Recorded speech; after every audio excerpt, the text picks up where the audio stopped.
ओम शांति, ओम शांति, ओम शांति। आज मीठे बाबा हम रूहानी बच्चों से मिलने आए हैं और कह रहे हैं, मीठे बच्चे सदा इसी खुशी में रहो कि हमने 84 का चक्र पूरा किया। अब जाते हैं अपने घर। बाकी थोड़े दिन यह कर्म भोग है। क्या है ये कर्म भोग? प्रश्न है, विक्रमाजीत बनने वाले बच्चों को विकर्म करने से बचने के लिए किस बात पर बहुत ध्यान देना है? उत्तर है, बाबा ने उत्तर दिया है, जो सर्व विकर्मों की जड़ देह अभिमान है, उस देह अभिमान में कभी ना आए, यह ध्यान रखना है। इसके लिए बार बार देही अभिमानी बन बाप को याद करना है। अच्छे और बुरे का फल जरूर मिलता है। अंत में विवेक खाता है, लेकिन इस जन्म के पापों के बोझ को हल्का करने के लिए बाप को सच सच सुनाना है। ओम शांति। बड़े ते बड़ी मंजिल है याद की। बहुतों को सिर्फ सुनने का शौक रहता है। ज्ञान को समझना तो बहुत सहज है। 84 के चक्र को समझना है। स्वह दर्शन चक्रधारी बनना है। जायज़ती कुछ नहीं है। तुम बच्चे समझते हो, हम सब स्वदर्शन चक्रधारी हैं। स्वदर्शन चक्र से कोई का गला नहीं कटता है, जैसे कृष्ण के लिए दिखाया है। अब यह लक्ष्मी नारायण विष्णु के 2 रूप हैं। क्या उनको स्वदर्शन चक्र है? लक्ष्मी नारायण को स्वदर्शन चक्र है, फिर कृष्ण को चक्र क्यों दिखाते हैं? एक मैगजीन निकालते हैं जिसमें कृष्ण के ऐसे बहुत चित्र दिखाते हैं। बाप तो आकर तुम्हें राजयोग सिखाते हैं, ना कि चक्र से असुरों का घात करते हैं। असुर उनको कहा जाता है जिनका असुरी स्वभाव है। जिनका क्या है? असुरी स्वभाव। बाकी मनुष्य तो मनुष्य है। ऐसे नहीं, स्वह दर्शन चक्र से बैठ सबको मारते हैं। भक्ति मार्ग में क्या क्या चित्र बैठ बनाए हैं, रात दिन का फर्क है। तुम बच्चों को इस सृष्टि चक्र और सारे ड्रामा को जानना है। सृष्टि चक्र और ड्रामा को जानना है, क्योंकि सब एक्टर्स हैं। वह हद के एक्टर्स हैं तो ड्रामा को जानते हैं। यह है बेहद का ड्रामा। इसमें डिटेल में नहीं समझ सकेंगे। वह तो 2 घंटे का ड्रामा होता है। डिटेल में पार्ट जानते हैं। यह तो 84 जन्मों को जानना होता है। बाप ने समझाया है, मैं ब्रह्मा के रथ में प्रवेश करता हूँ। ब्रह्मा के भी 84 जन्मों की कहानी चाहिए। मनुष्यों की बुद्धि में यह बातें आ ना सके। यह भी नहीं समझते कि 84 लाख जन्म हैं या 84 जन्म हैं। बाप कहते हैं, तुम्हारे 84 जन्मों की कहानी सुनाता हूँ। 84 लाख जन्म हो तो कितने वर्ष सुनाने में लग जाएं? तुम तो सेकंड में जान जाते हो। यह 84 जन्मों की कहानी है। हमने 84 का चक्र कैसे लगाया है? 84 लाख हो तो सेकंड में थोड़े ही समझा सकते हैं।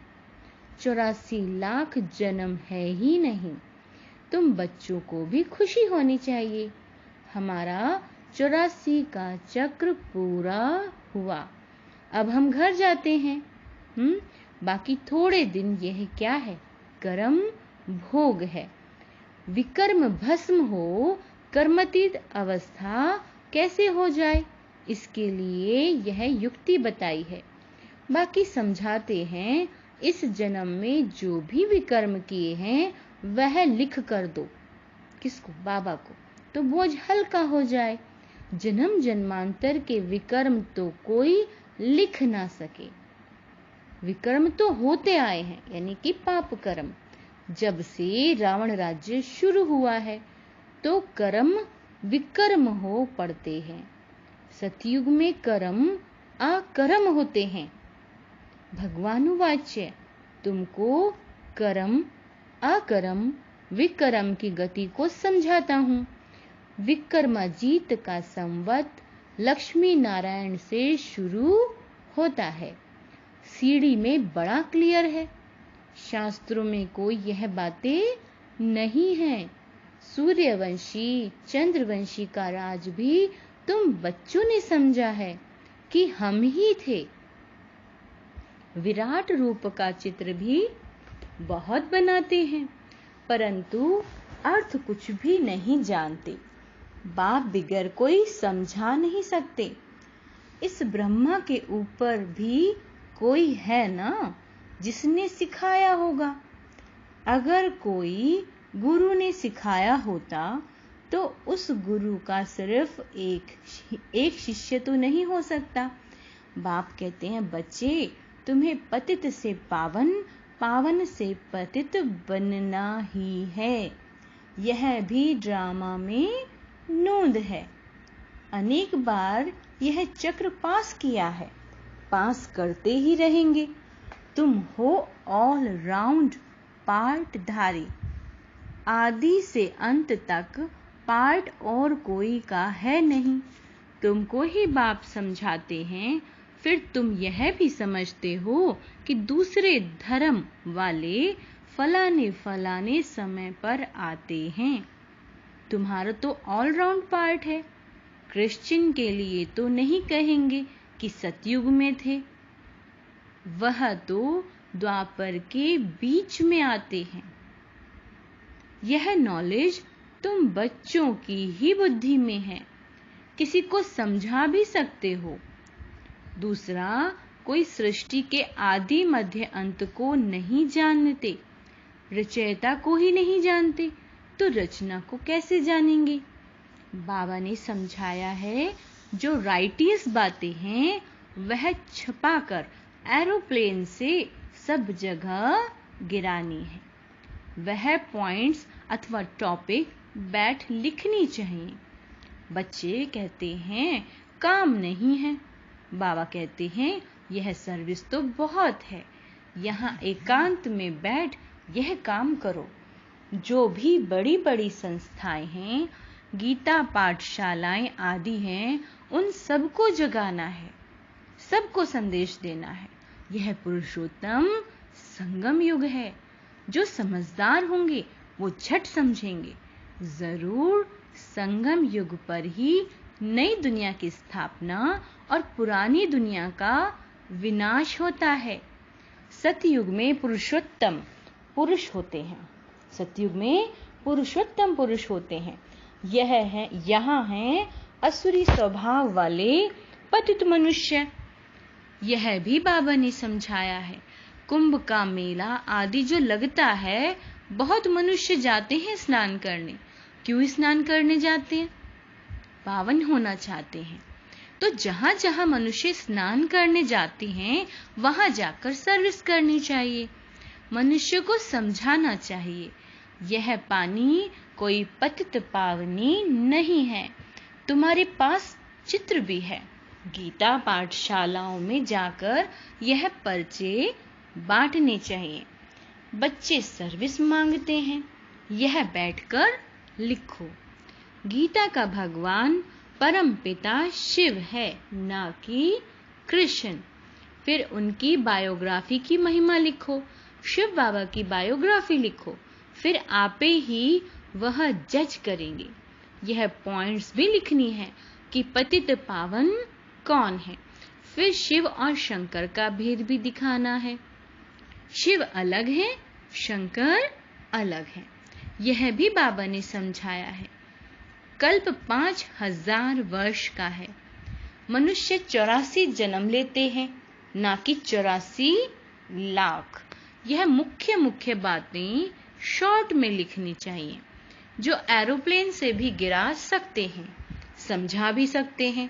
यह जैसे गोला है, इसमें क्लियर है फलाने फलाने धर्म फलाने फलाने समय पर स्थापन होते हैं, तो यह गोला भी होना चाहिए।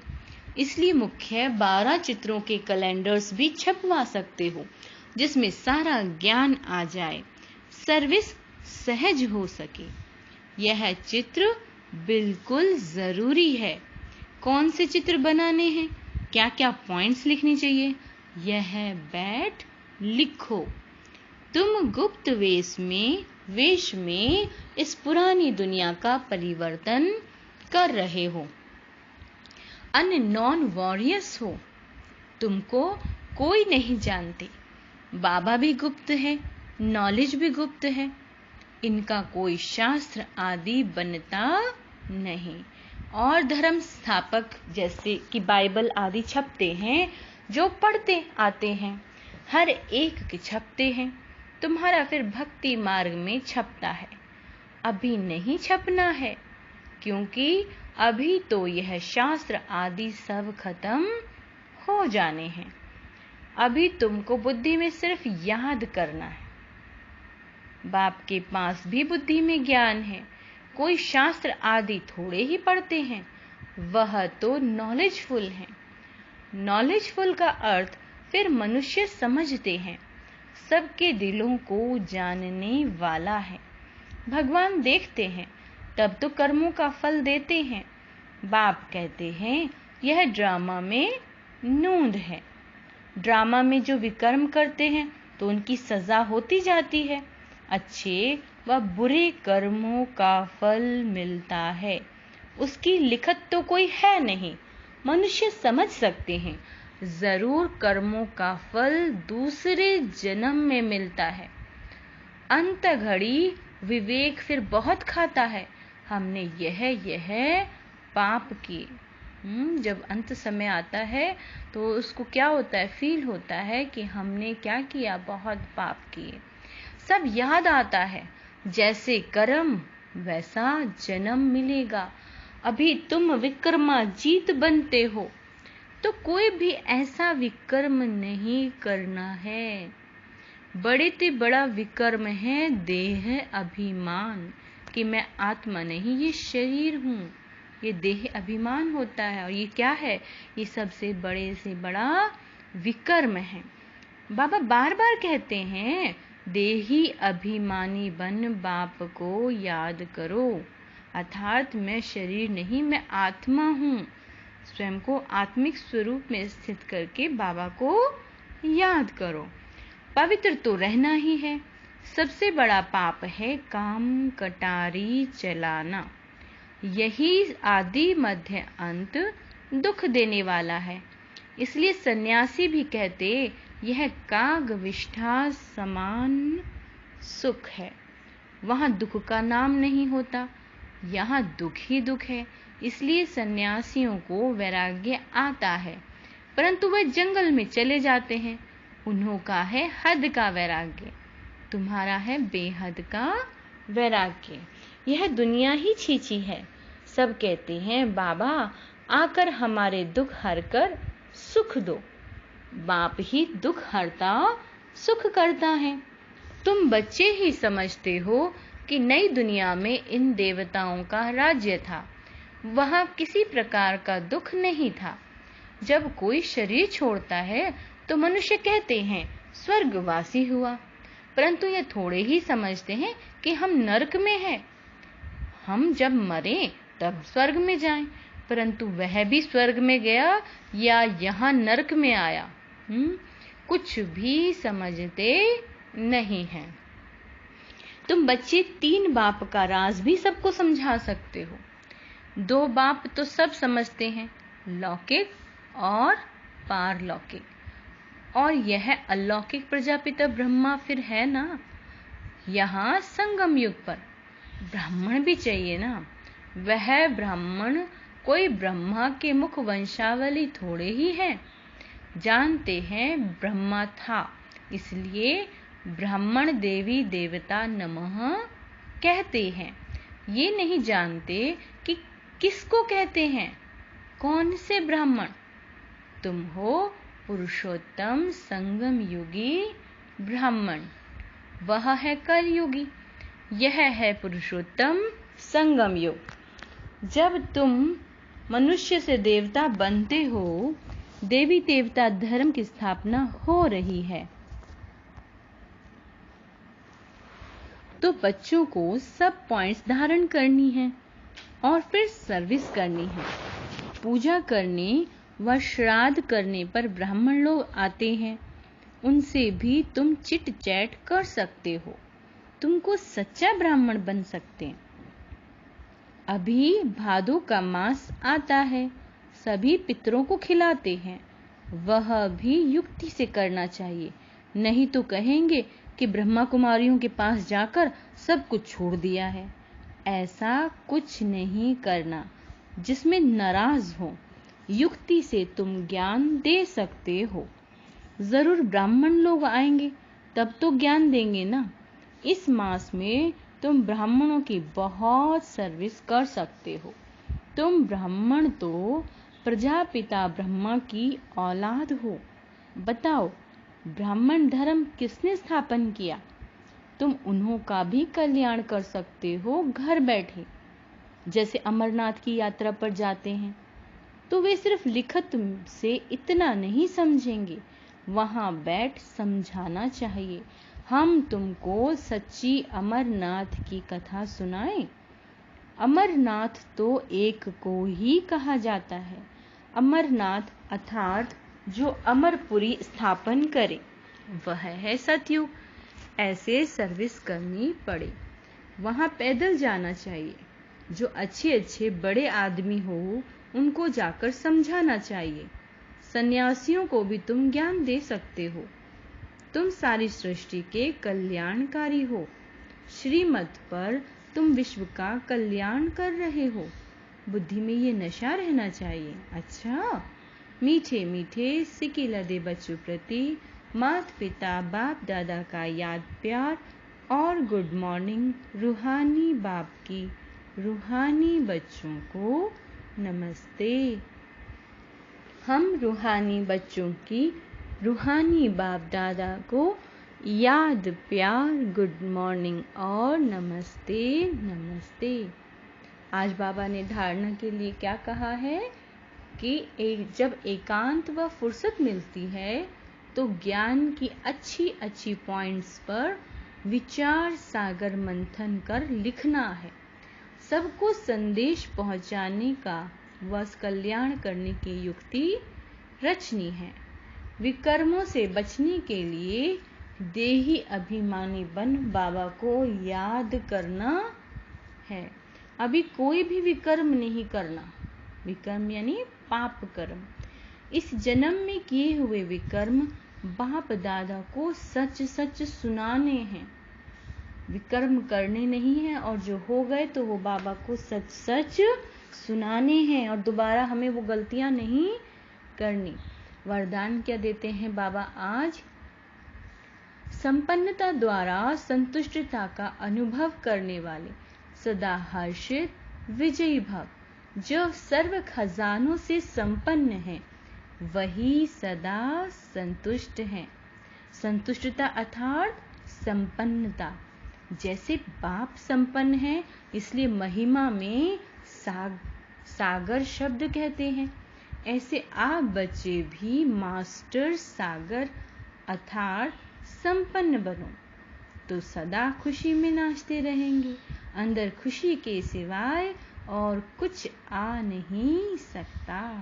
स्वयं संपन्न होने के कारण किसी को तंग नहीं करेंगे। जो आत्मा संपन्न होगी वो तंग ही नहीं करेगी किसी को। किसी भी प्रकार की उलझन और विघन एक खेल उस आत्मा को अनुभव होगा। समस्या मनोरंजन का साधन बन जाएगी। निश्चय बुद्धि होने के कारण सदा हर्षित और विजयी होंगे। स्लोगन: नाजुक परिस्थितियों से घबराओ नहीं, उनसे पाठ पढ़कर स्वयं को परिपक्व बनाओ। अच्छा, ओम शांति।